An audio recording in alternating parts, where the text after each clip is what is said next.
All right, everyone. Welcome to the first Stronger Marriage webinar held by the Utah Marriage Commission. I'm Camilla Reese. I'm the commission's coordinator. And I'd like to introduce you to our special guest, Dr. Jeremy Boden. Dr. Boden is an associate professor of family science at Utah Valley University and a licensed marriage and family therapist. He specializes in couples and premarital counseling. Today, he's going to be talking about attachment leanings and teaching you how to better understand your attachment leaning to strengthen your relationship. There will be an anonymous Q&A session with Dr. Boden for the final 15 minutes of this 1-hour webinar. So please hold all your questions until the end and ask them through the Q&A function. Also, the chat function is disabled. However, my chat line will be open throughout the webinar in the case that you have any technical difficulties or questions. Dr. Boden, the time is yours. Okay, great. Thank you so much, Camilla. I am going to attempt to share my screen here. So let's see. Okay. Is that working?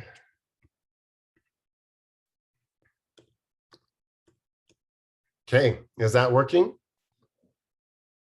Yes, you're good to go.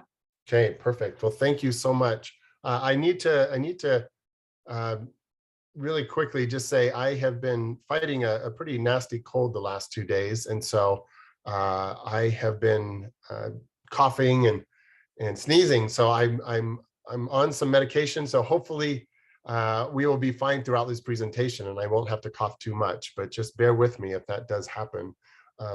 So I am really excited and really just honored to be here. I was excited when Stronger Marriages asked me to do this.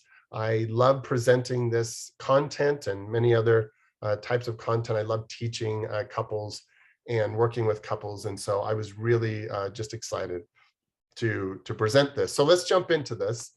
A little bit of an overview of what we're going to talk about tonight. And as Camilla said, I'm going to teach for about 45 minutes, maybe a little bit less, maybe a little bit more, and then we're going to jump into a Q&A so that you can ask some questions and submit some questions to Camilla. So we're going to talk a little bit about attachment, and I know that may be new for some people, and what does that mean? So we're going to get into that, and then we're going to talk about what are often referred to as attachment styles. And I like to refer to them as adaptations, and I'll get into that a little bit more. And then we're going to figure out how we can apply this new knowledge to your relationship. And I have found in the couples that I've worked with, and even in my own relationship, these principles to be fantastic and very sound and very helpful and very healing. So let's continue with this. So part one, I love sharing this particular study. I always like to start out with kind of an interesting study as we're talking about attachment.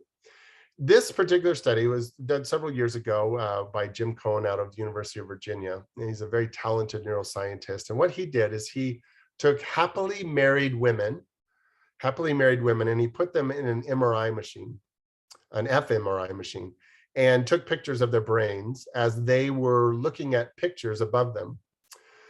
And on these pictures, there were circles and red X's. And the researchers told these happily married women, when you see a red X above you on the screen, there's about a 20% likelihood that you will receive a mild electric shock. And so they wanted to see what the brain did when those red X's came up. A little bit of a twist on this study is what they did is they had them in there alone. And then they had at one time a stranger come up and hold their hand as they were going through this. And then finally, the last phase of it, they had their husbands come in and hold their hand. And remember, these are all happily married women. What they found is when the women were alone in the room and they had to go through this pretty stressful experience, that their brains kind of lit up like a Christmas tree, very high anxiety, stress, fear, because they may get shocked. And it actually decreased a little bit when the stranger came in and held their hand. But what was interesting is when the husbands came in and held their hands, It was as if there was no real activity as far as brain activity when the red X. There was very little stress, very little fear. In fact, some of the women even said, when it did shock me, it didn't even hurt that bad. So what can we learn from this? And this example kind of encapsulates a lot of what we're going to talk about tonight. So what can we learn? One of the things that we know from the research is that feeling alone is extremely difficult for our brains. We know that kind of a universal punishment throughout the world is isolation or solitary confinement, because we know that when you put somebody by themselves, it's really, really hard on the brain. So when we feel alone, it's difficult to manage for us. And then as you think about the husbands coming in, what we learn from that is that our partners can be what are sometimes called a hidden regulator of our psychological and emotional well-being. Okay. And when we've had lots of experiences of safety, when we know our partner is accessible to us, meaning they'll be there for us when we need them, they're responsive in that moment, and they're engaged in helping us get those emotional needs met, we are stronger. The research is very, very clear on that. And so that's one of the things that we want to spend some time on. How do we pull this out? How do we kind of spend some time unpacking it? And then how can you apply it to your relationship? So we have to build this foundation. This is attachment, or attachment theory is really a theory of love and bonding. It's a science of how do we bond, how do we connect to people, how do we repair when that connection is broken.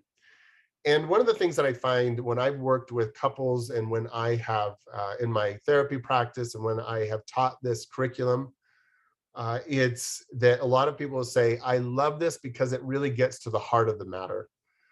We don't get into all these nuances of communication skills and conflict resolution and, doing nice things here and there. Those are helpful and important, but this really gets at kind of the heart of the matter.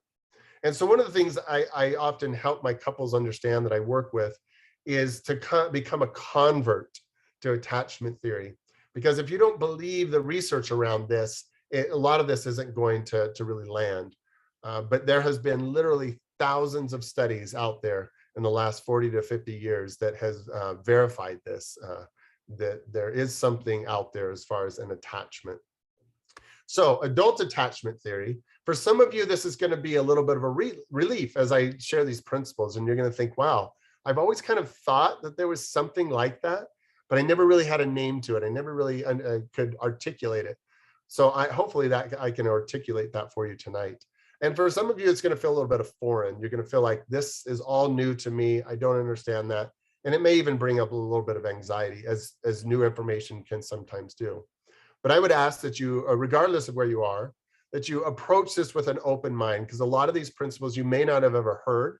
Not that it's, buried necessarily in academic journals, but it's pretty sciencey, it's pretty researchy. And so one of the things that we've been trying to do over the last 15 to 20 years is really get this information out there, get these principles out there to help couples to heal and to strengthen their relationship. So one of the things, if there was a banner that we could put up around attachment, is it's all about survival. We know in general, when people feel more securely attached, they're going to thrive more, they're going to live longer. When they feel that safe connectedness to a loving spouse, they just seem to do better. There's lots of studies around healing from or recovering from cancer or heart surgery. And when marriages are doing well and they feel secure in that marriage, they tend to heal better and heal faster. And so we have important relationships in our life.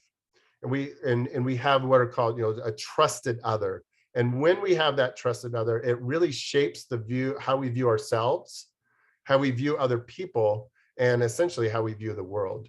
And as you can see, this little girl on here, she's pretty securely attached to whoever she's looking at. And in that moment, if you've ever taken a child to a park, one of the things you'll notice is they'll sometimes look back. And that's kind of attachment in action. And essentially that they are checking in. Are you there for me? Are you accessible? Are you going to be there if I fall or I get lost? And so she's looking back saying, look, I'm exploring, I'm doing something risky. Are you there for me if I fall? Are you going to be able to take care of me? And so this is attachment in action. And really what we know is the secure relationships, what they can create is predictability and reliability. And our brains love predictability. Our brains love reliability. We thrive in that. Now they like novelty, definitely, but we can feel a sense of safety and security, which is why people tend to remarry after a difficult relationship, and we all on some levels most people end up in a romantic relationship at some point in their life. So as far as the research go, there's lots of research. What we find is secure attachment when we feel safe with our partner. And what I mean by safe with that, and we'll talk about this a little bit more, that I can reach out to you if I need you, that you're going to be there for me. You're not going to dismiss my needs. You're not going to criticize me. You're going to validate. You're going to be there. And you're going to be there to soothe me and comfort me. And so when that's consistent in a relationship, because it can't be constant, but when it's fairly consistent, it leads to greater marital satisfaction, stability, a greater sense of trust. We're able to better regulate our emotions when we feel that connection with our partner. And when it comes to conflict strategies, they tend to be healthier, and that we're going to have more positive expectations around the relationship, and that partners giving and receiving support more freely because they know they're not in a protective stance.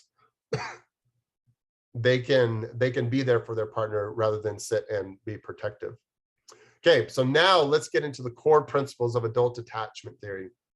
Okay, and this is an important piece because this is kind of building the foundation of where we're going to start to apply this and get into the attachment styles. So I want to make sure that I am explaining this well. So I may repeat myself a couple times, because if you can get these 7 principles, that will launch you into understanding the attachment styles a little bit more and then help applying them to your relationship. So the first one is feeling a sense of secure connection is really our deepest need. It's about survival, as I mentioned before. And that is going to be a big part. There's lots of stories about that, just how important, lots of research about that, how important it is to have that. So that is our deepest need, that feeling that secure attachment is about survival. And that we all have what are called attachment needs, or sometimes called attachment longings. Now, different people have explained these, and I've kind of compiled them into a more organized way that I feel can be helpful. And these needs, they transcend gender, they transcend race and culture and sexual orientation. And that's an important piece, because you can see as I go through this. So one of the things is we need to feel safe with our partner. And what I mean by safe is we need to feel emotionally safe, that if I reach out to them, that they're going to listen, and that I can be vulnerable with them. I need to feel a sense of physical safety, commitment safety, in that we're not going to threaten breaking up every other day. I need to feel accepted by you, accepted despite my flaws, and that even though I'm trying to be better and do better, that I'm enough and I'm accepted. And that there's a sense of trust and belongingness in this relationship. So that's the first one. We need to feel safe. And we need to feel seen. And how I describe that is we need to know that we matter to our partner. I remember having a client many years ago that said, I just need to know that I'm on his radar, because he had so many different activities and was so busy. She said, I just need to know that I'm on his radar. Essentially what she's saying, I need to know that I matter to him and that I'm a priority. And then I need to feel heard and valued, even to the point of feeling cherished and understood. My thoughts, my opinions need to be respected and acknowledged. Even if you don't agree with them, they at least need to be acknowledged and respected. And that at the end of the day, I need to feel special to you. And then I need to feel soothed, that when I've had a hard day or when I feel disconnected from you, that I can reach out to you and say, hey, that was really hard when you said that. And that you'll be there to comfort me. You're not going to get defensive. You'll be there to embrace me, to love me, and that there's a sense of caring. If I'm not feeling well, my wife has been a wonderful this last 2 days and caring for me, and that's part of this as well. So those 3 main things: feeling safe, feeling seen, and feeling soothed. I'll throw in this last one. We're not going to spend a lot of time on it, but I think there's also a sense that we have an attachment need to feel sexually desired, and a sense of attractiveness to our partner.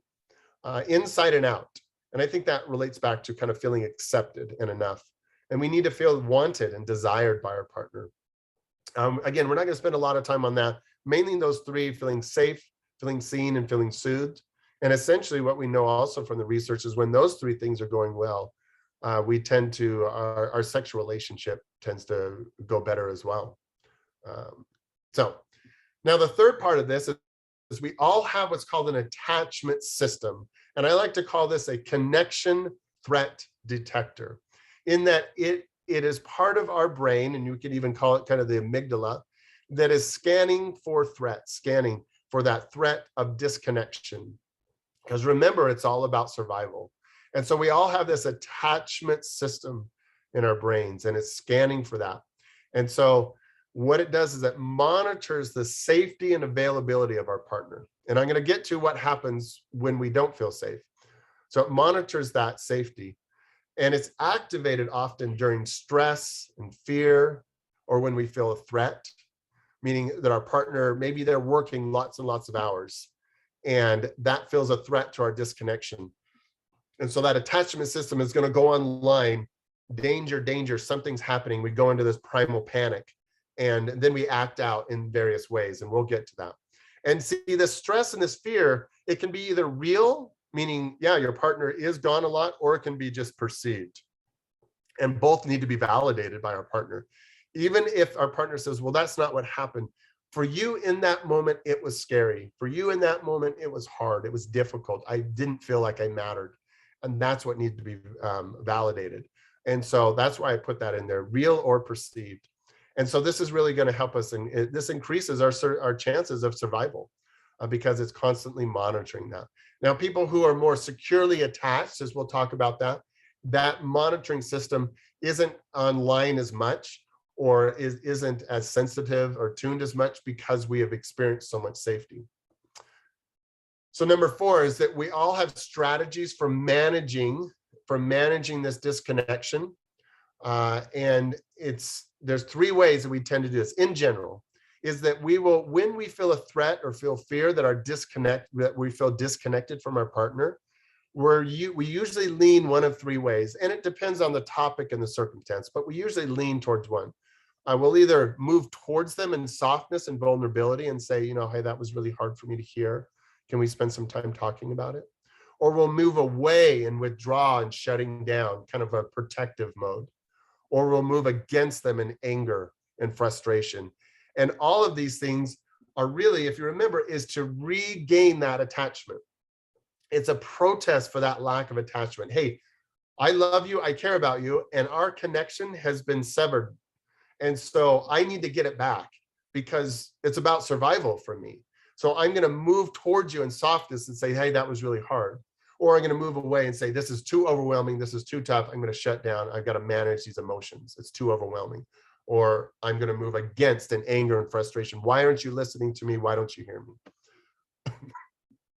So most people lean towards one of these 3, and we call them secure, avoidant, or anxious styles. These are the attachment styles.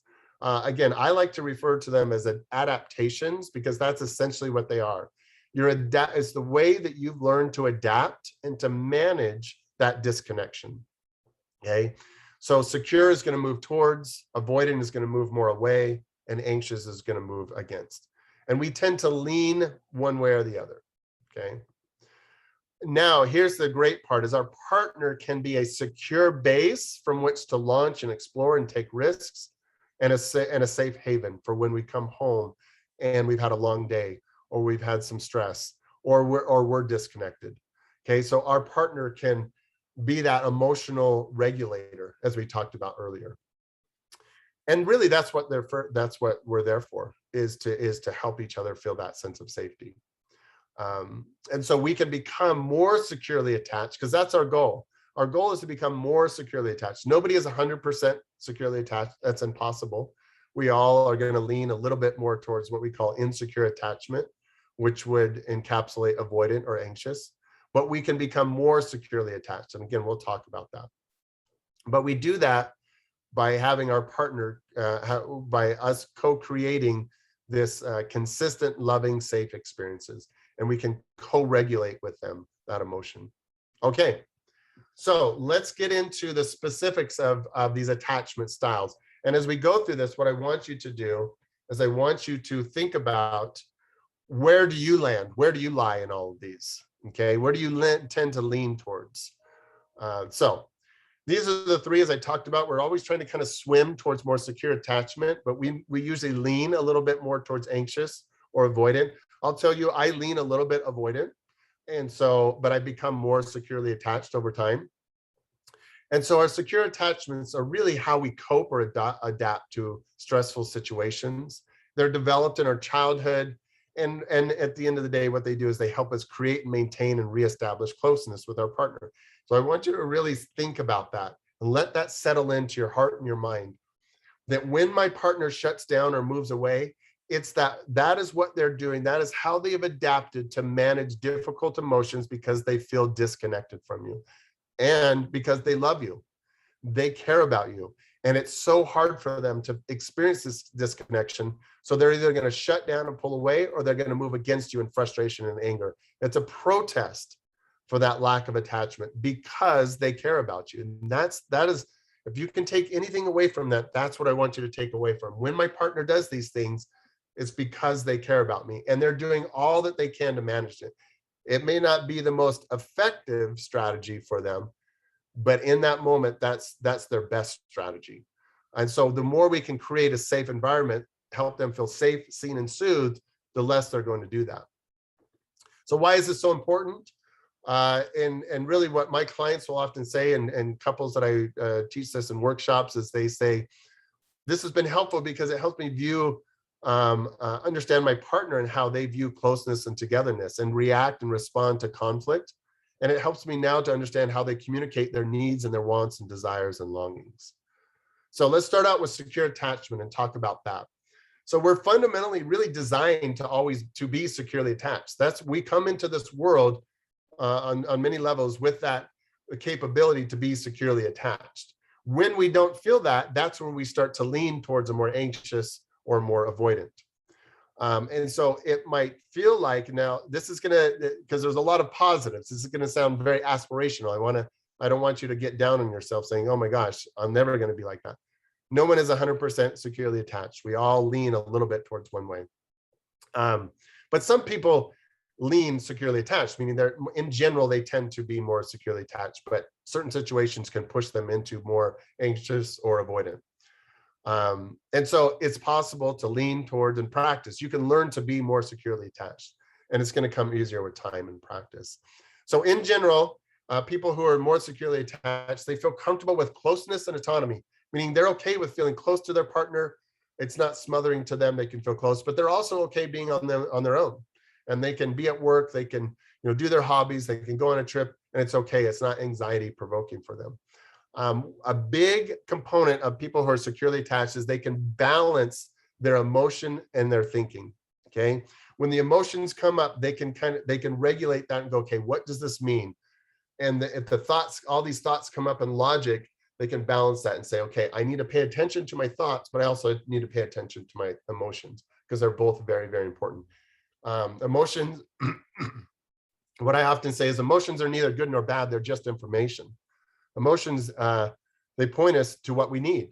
I've often said that, we know that emotions come from the word emotion comes from the word mover, which means to move. So emotions move us to get our needs met. So the more we learn about our emotions and what they mean, the more we can get our own needs met and help our partner get their needs met. So they're more likely to approach their partner's emotions with curiosity. Hey, I can see you're really overwhelmed. I can see you're really frustrated. I want to help you right now. And I want to help you. What can I do? And I want to be curious. What's going on for you right now? What's the hardest part for you right now? Kind of being curious around that. And they tend to have a fundamental trust in the world, and they're better able to communicate those needs and expectations. And they're usually not withdrawing, shutting down, or criticizing, using anger. But they tend to lean this. So this, again, is aspirational. This is what we want to work towards. And so when other people, and you probably know people like this, that others see them as pretty safe, and they see them as pretty confident people, collegial, they seem secure in themselves. They tend to be very accepting of others. They're approachable, calming. They have a calming presence about them. They tend to be very curious and resilient and very supportive. So when in conflict, when people who lean in this secure attachment, when in conflict, they're able to focus on the problem, not the person. And they tend to be a little bit more optimistic that, this problem is going to be resolved. And so they have this, again, in that moment of conflict, they can balance that emotions or thing. Now, that doesn't mean they don't have to take a break. That doesn't mean that they don't get overwhelmed, but they're able to come back. Remember, they're resilient. And so they're able to hold, and this is a big part, they can hold on to their own hurt for a little bit while they attend to their partner's hurt. Say, hey, that was really hard for me to hear, but I know that this is really hard for you right now. This is a tough place for you. So I'm going to hold on to my own hurt and attend to you, and then come back to mine when we're able to recreate that connection. They're really good at practicing empathy and validation and compassion. They tend to be less defensive. And because they take ownership, they say, hey, that was my bad. I just heard that come out of my mouth and that was really hurtful. I'm sorry. I could see why you reacted that way. And gosh, I'm really sorry. Now that may come after they come back from feeling overwhelmed, but they're able to do that. They can come back after a 10, 15-minute break and say, I've been thinking about it and I'm really sorry that I said that I could see why that was hurtful for you. And I wanted to kind of have a do-over. And they're able to apologize. At the end of the day, what they want, though, what they all want is to feel consistently safe, seen, and soothed. Okay, so let's go to the next one, the reacher. Now, this is what is sometimes the anxious. I like to call it a reacher, and this actually came from a client. She said, I'm not anxious, or I'm not a pursuer. I'm a reacher, and I loved that. I thought that's such a great way to describe it, because that's what they're doing. They're reaching. They're trying to regain that disconnection. So, as we go through these, remember, this is not a label. It's just really how you learn to adapt and reconnect to your partner. Understand and be compassionate towards yourself and your partner around this, and use this. We're going to talk about how to use this to strengthen your marriage. So stay with me, stay curious, and practice self-compassion as we go through this. So we're going to talk about the reacher here. In general, they tend to lead with their emotions. Okay. So it's not that they're not logical, but they lead a little bit more with their emotions. That's kind of how they pursue in getting that need, that disconnection remedied. And so they're going to be more tuned into disconnection. They're going to be tuned into, hey, they're more likely to say, hey, is something wrong? Is something on your mind? Are you okay? They're more likely to do that because they're more in tune to the emotional climate in the relationship. And so that attachment system that we talked about earlier, it's on high alert. And they're scanning for possible threats, especially isolation, disconnection, abandonment. That's huge for them. That is so big for them. That's the last thing they want. It's one of their biggest fears, to feel alone, to feel disconnected and abandoned. And these are common perceptions that they often have, as I've worked with couples around this and people who lean a little bit more towards reacher. Their questions are, am I a priority in your life? Do I really matter to you? Are you trying to distance yourself from me? Because that's very threatening to them. And because, remember, it's all about, because they love their partner so much and they want to be connected. That's why they're doing this. And so behavioral strategies that they often use is they'll move against in anger, in frustration, and they'll often blame and criticize and accuse. They'll lash out, and they'll sometimes try to micromanage their partner. And remember, this is the way that they've adapted to managing difficult emotions when they feel disconnected from their partner that they love. This is what they've learned to do over time. I've learned that if I am angry or I blame or criticize, I at least get their attention. In fact, I often will tell people, I would much rather have a couple come into my office that's fighting than a couple that's just despondent and not fighting at all, because I can work with anger. I can work with frustration. I can't work with people who are apathetic. So, but here's the thing that they do really well, because they're so in tune with other people and in the emotional climate. Gosh, they're really attuned to other people's needs. They're very generous towards other people. They're really good at sharing emotions because they lead in their life with emotions. And so they tend to have really strong empathy and compassion, which is such a beautiful gift. I'm so glad that we have reachers. Sorry, because we have people that can practice this compassion. And so they're able to create connections really quickly with people, new people.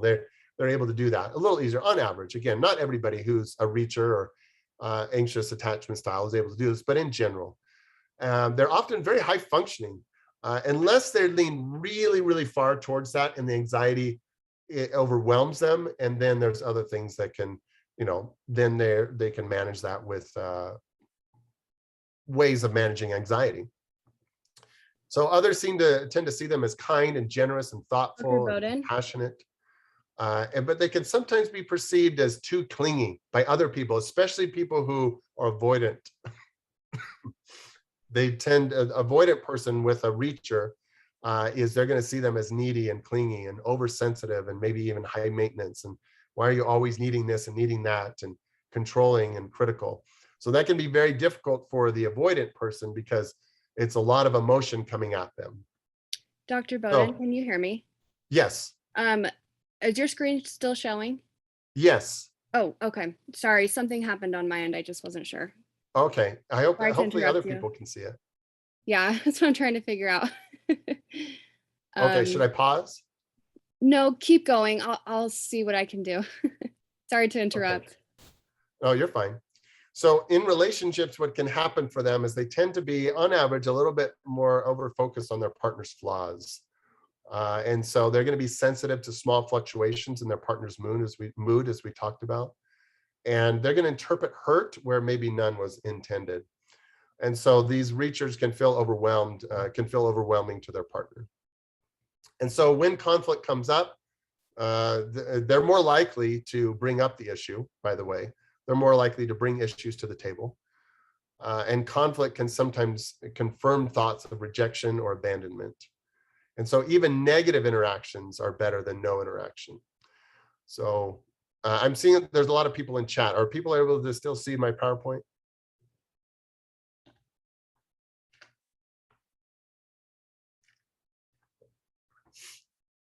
Okay, I'm going to just keep going. It looks like the chat's filling up, but I'm just going to assume. I think that there might be something wrong. I'm gonna. My wife just texted me. She said she can see it fine. Oh, okay. I don't know. That's good. So. Okay. Good to know. So I'll just keep going. Okay. So they're going to try to regain a connection through protest strategies. And so escalates emotions quickly to get their partner's attention. And so their best strategy is, as I mentioned, sometimes not the most effective, but in that moment, that's their best strategy. So for them, at the end of the day, what they need is to feel consistently safe, seen, and soothed. You're probably noticing a theme here. So let's talk about the protector. So here again, we have the protector, sometimes called a withdrawer or avoidant. In general, they tend to feel a little bit more discomfort with getting too close because they're very careful about depending on other people. And so they're going to lead a little bit more in life with the logic and thinking because that's their comfort zone. They're less likely to reach out for others when they need help, or when they need support. Because to them, it's, I can be independent, I can do this myself. And so solitude feels very comfortable, feels very quote unquote natural for them. And so they feel some discomfort with emotional vulnerability. That's going to be hard for them to be vulnerable because they're trying to manage that emotions because they found that it's difficult. And that's how they've learned to manage in their life. Throughout their life, they've learned if I tamp down these emotions, I don't have to deal with them. They're too hard, they're too difficult. And so they're going to lead with that logic and thinking part. And so they're going to be tuned into signs. I've found when I've worked with withdrawers or protectors, they're tuned into signs of being controlled or micromanaged, and especially from their partner. And so they do crave closeness. No, that's the thing, is they love closeness, but it still at times can be difficult. And they like to feel close during activities. So we'll come back to that. What they do well is, man, in the middle of a crisis, they can be really, really valuable because they are able to turn off that emotional part of them and move into the brain and be logical and you know, in crisis. So that can be really helpful. They tend to have a calming effect because they're going to stay up in their heads. And they are also tend to be very self-directed, self-sufficient. They can really hyper focus on projects and works because they can, again, tamp down any emotion. They can compartmentalize personal difficulties for the most part, and they can separate people's opinion from their own self-worth. Now, that doesn't mean it still doesn't hurt them, but again, the hurt they push down. Somebody may say something negative, or they may overhear some gossip about them. It hurts them, but they push that down. They don't deal with that. So in conflict, they're less likely to bring up issues, because for them, they want to keep the peace, because conflict brings up emotion. So why would I bring up an issue? So I'm gonna tamp that down.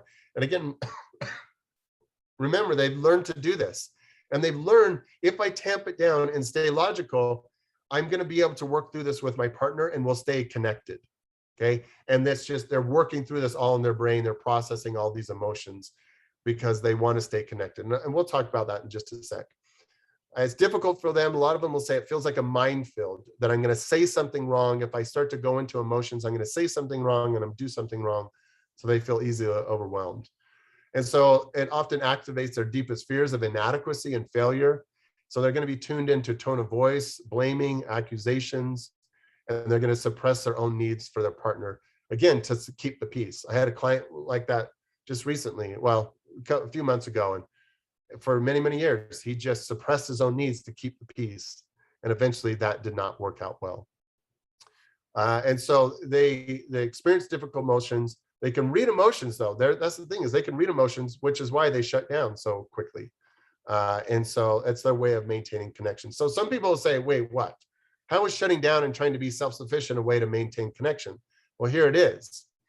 If I don't feel I can function, if my emotions get too intense, we will be more disconnected for longer. So I'm going to tamp these down, push these down, because if I really get into this, I'm going to say something hurtful. I'm going to do something.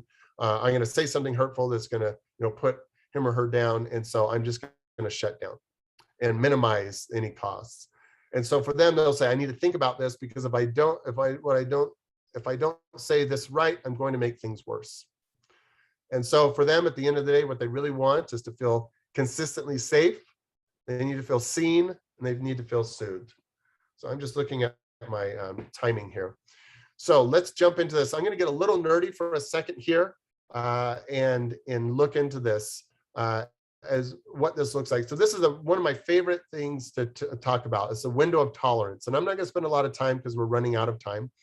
But what this looks like is we want to stay in that green part. That's our optimal zone. That's where we stay secure, calm, balance of thinking.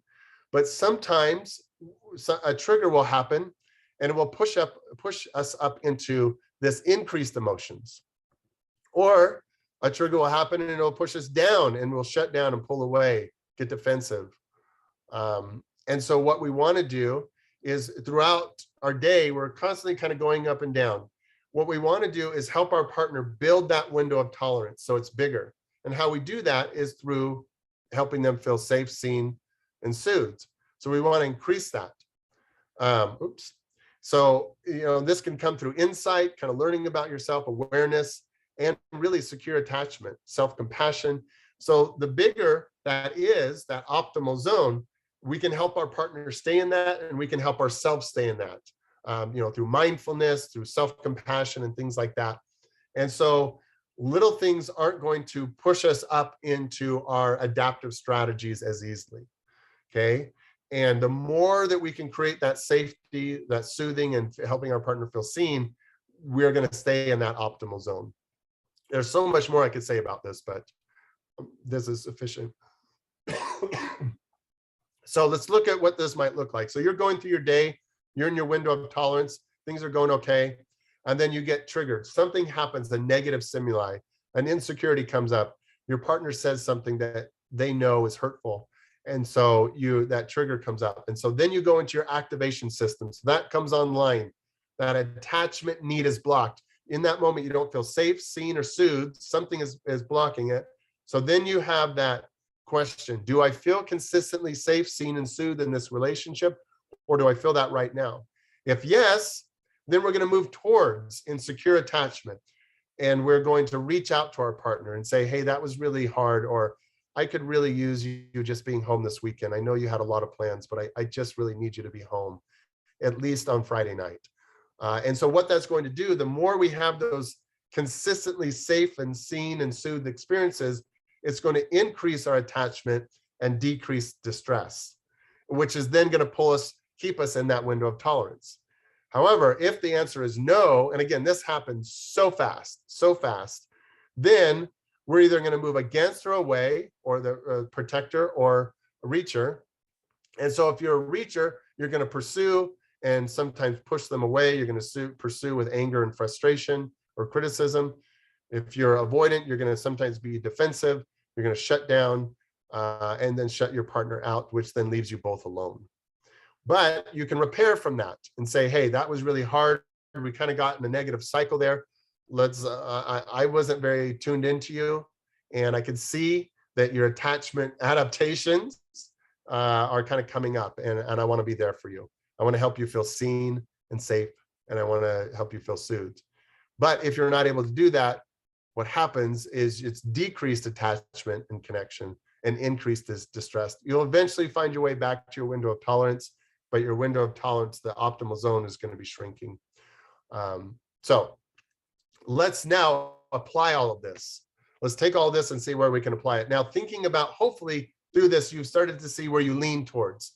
When stress comes up or you feel those attachment needs being blocked, you don't feel safe, seen, or soothed, where do you tend to lean? Where do you tend to avoid, or do you tend to reach or out of frustration and anger? And again, it can depend on topic to topic. It can be circumstances too, that you can jump into one or the other. You can also, in certain relationships, if one ends and you are more the pursuer, you can get into a new relationship and be more of the protector. But we tend to lean more in our current relationship, we tend to lean more towards one. So we can use these, remember your relationship comes first. So devote yourself. So this is how we're going to apply this. Devote yourself to helping your partner as much as you can to feel consistently safe, seen, and soothed. And now understand your own unique adaptive strategies. What do I tend to do when that disconnection or that connection is threatened? And then you can start to ask for what you need. Hey, I guess I'm not really feeling seen right now. I don't know, I feel like I'm just not feeling understood. And then learn your partner's unique adaptive strategies so you can meet their needs, and you can be more compassionate and understanding, because this is what they learned. And a lot of it predates you. They learned this in adolescence. They learned this in childhood. So they're managing this in adulthood. And so you both got to practice patience and humility and compassion and kindness with your partner and with yourself. You're learning this. You're trying to swim and be more securely attached, but you can help each other become more securely attached. So what can reachers do specifically for their protector partner? So if you are a reacher and you are in a relationship with someone who's more protected or a protector, which, by the way, most relationships do have that. Very few relationships are they both reachers. Very few are they both protectors. Even if there are, usually one is a little bit more one or the other. So if you're the reacher and you are with a protecting partner, when your protecting partner is struggling to stay in their window of tolerance, okay, they're shutting down, or sometimes, they're getting defensive, just keep in mind, they love you, okay? They care about you and they love you. If they didn't, they would be despondent. Nothing would affect them. They probably wouldn't even shut down. But they're trying to manage their emotions because they love you. They often lean with the thinking part of their brain. So they're in their brain right now. They're going to logic. They do feel emotions very strongly, but expressing and articulating them is new for them. Our society doesn't. And by the way, if you're wondering, as far as gender goes and heterosexual relationships, on average, and I've had different ones, but men tend to be a little bit more protectors. Women tend to be a little bit more the reachers. And so for them, this is, if it's a male protector, our society doesn't do a really good job of helping them to articulate emotions. We just really don't. And by the way, all this applies to parenting as well. All of this you can apply to parenting. So when you discuss,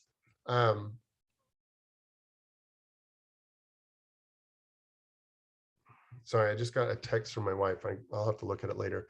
When you want to, about something with the slides, when you want to discuss a topic, help them feel safe, seen, and soothed. Okay, so what the reacher can do for them is to help them feel safe, seen, and soothed. Use touch to convey caring. Use a soft startup. Don't go in with this anger and frustration and criticism. Say, hey, I really would love to talk about this. Is right now a good time? Lead with and practice compassionate curiosity. Okay, you're going to lead with curiosity here. Hey, what's going on? I want to be helpful here. I know this is hard, and I notice you're shutting down. And I know that this is tough. And if you need some time alone, that's fine. But I want to be here for you. So pay attention to their body language if they are shutting down. Be willing to slow down and stay in your window of tolerance. If you need a little bit of a break, that's fine. Practice some mindfulness and self-compassion. Give them some space. Use encouraging and comforting words. Sometimes it can be helpful to do it in an activity. Go for a walk as you're discussing things, because that can be helpful for them. And ask them what would be helpful for you right now. What can I do for you right now? Now, if you're a protector, what can you do for your reaching partner? When your reaching partner is struggling to keep his or her window of tolerance, keep in mind they love you very much. In fact, they love you so much, that's why they're trying to reach for you. They're frustrated, they're angry because that disconnection is being threatened. This might be their way of reaching for connection to get a need met. They're likely aren't doing this on purpose and might not even know their emotions are running high. You don't have to say the right thing, but just be present and be open. That's a thing I hear a lot. Well, what am I supposed to say? Just be present and be open with them. And you could even say, hey, this is hard. I want to say something, but I'm not sure. But I just need you to know that I'm here.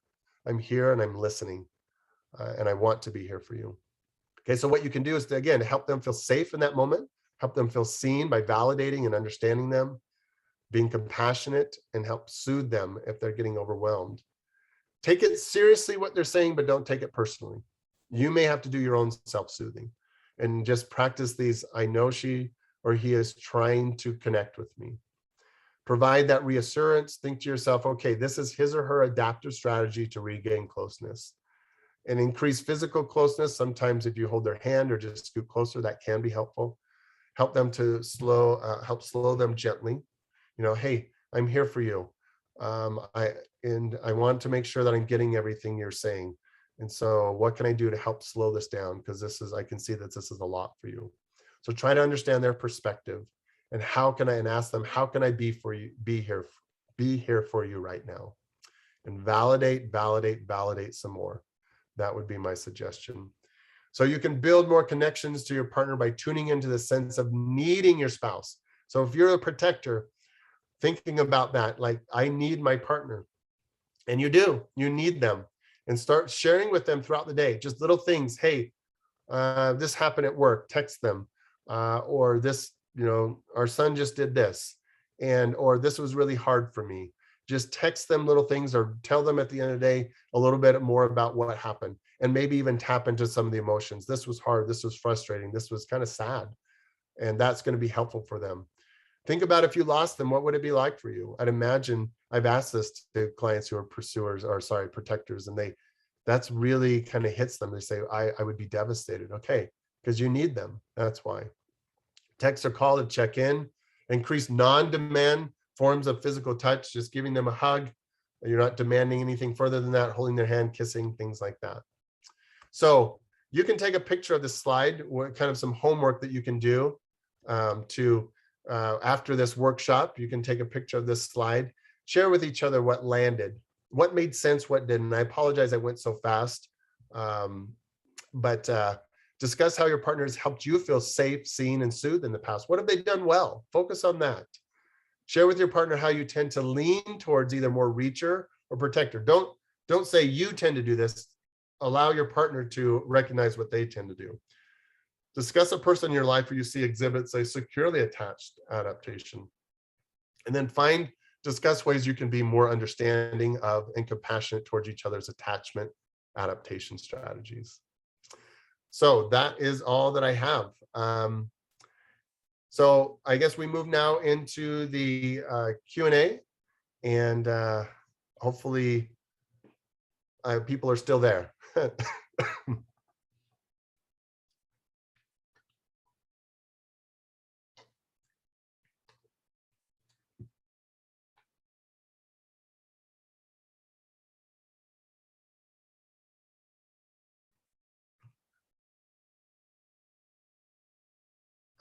shoot.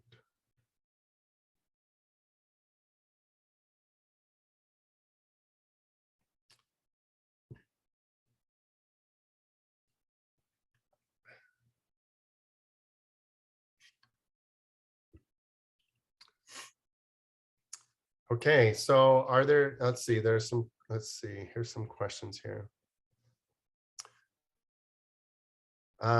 What are the two top books you recommend on this topic? That's a great question. I would recommend, well, two of Sue Johnson's books I would recommend. Hold Me Tight is an excellent book by Dr. Sue Johnson, and Love Sense. Love Sense a little nerdier. It gets more into the research, but it really expands attachment theory and adult attachment theory. It's it's an excellent book.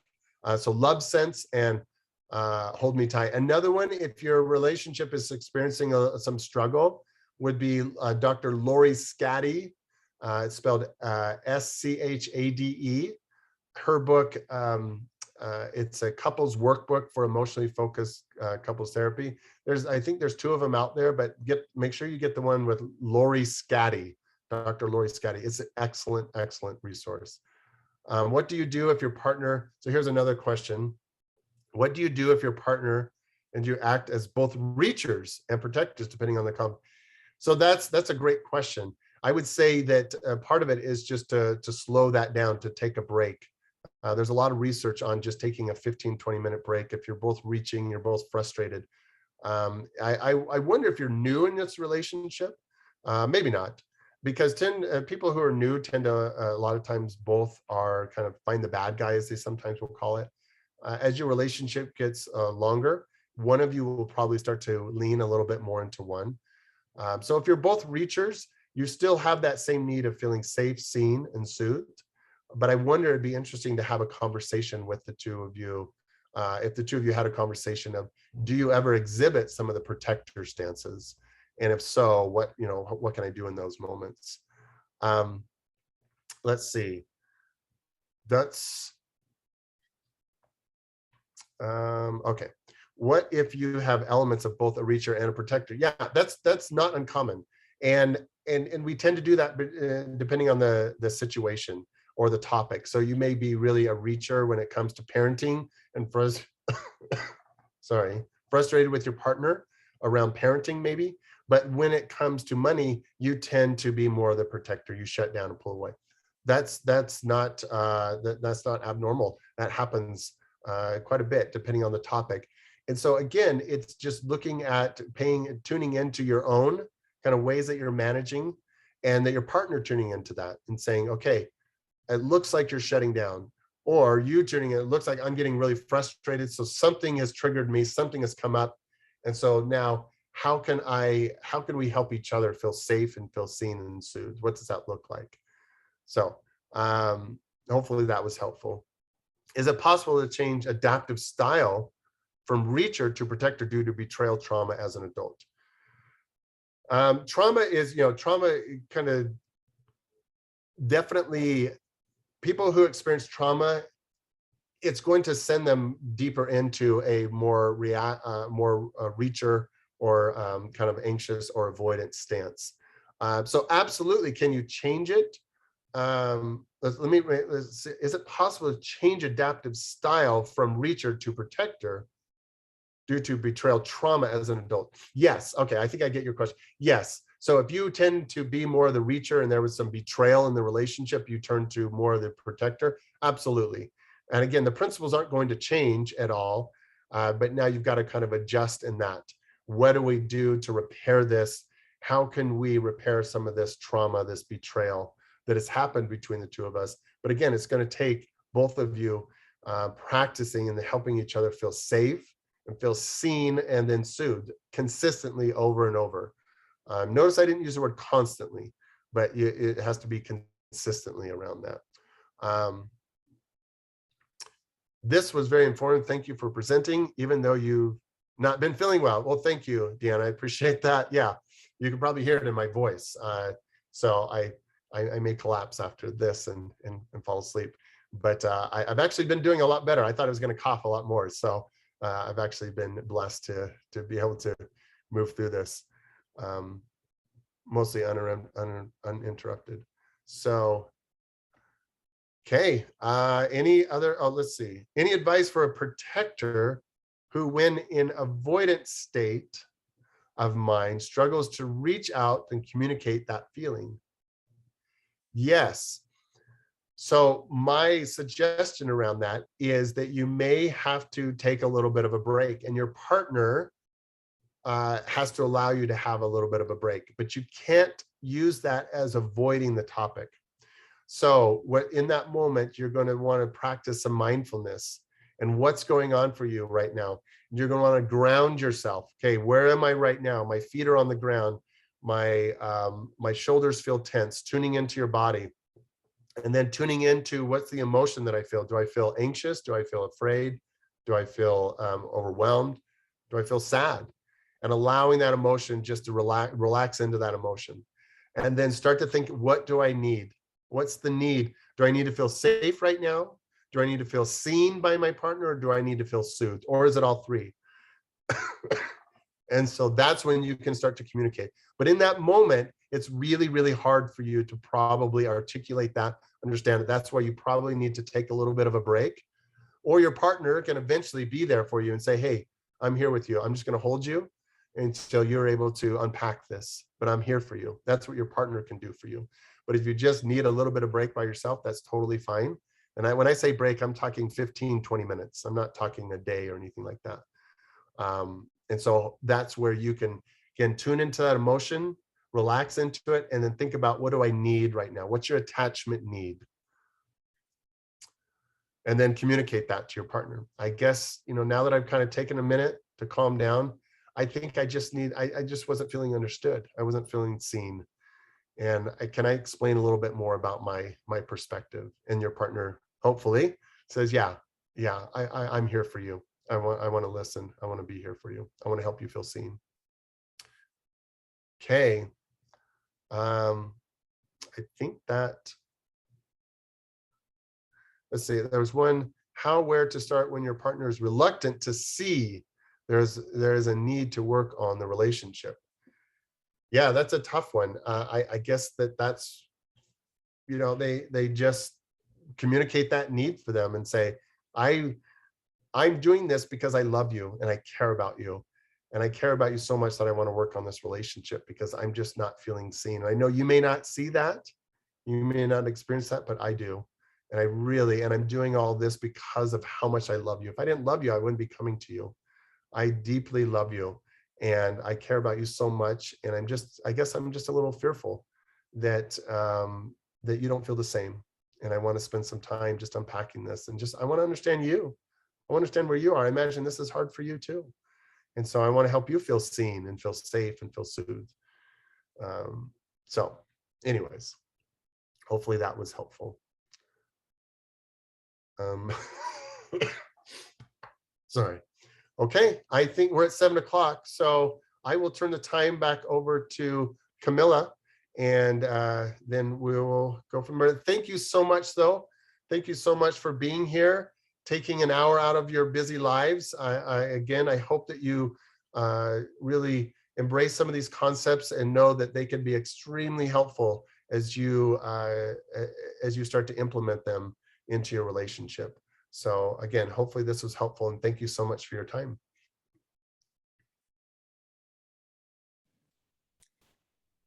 Thank you so much, everyone, for attending this webinar. For those of you who asked, this recording would be available on our YouTube channel next week. And there'll be an option to register to get that link because it'll be private. And that's how all of the recordings will be available for future webinars as well. So yeah, we're just so grateful to have you all here. And thank you so much, Dr. Boden, for your amazing presentation. I know I learned a lot and it was really fun to watch. I just saw a question. What is the name of the YouTube channel? Our channel is called Utah Marriage Commission. Thank you for that. That's a good question. Yeah. All right. Well, I think we're good to go. Hope you have a great evening, everyone. And thank you again, Dr. Boden. Yeah, of course. Thank you for hosting this, Camilla. Absolutely. All right. Okay, take care. Take care.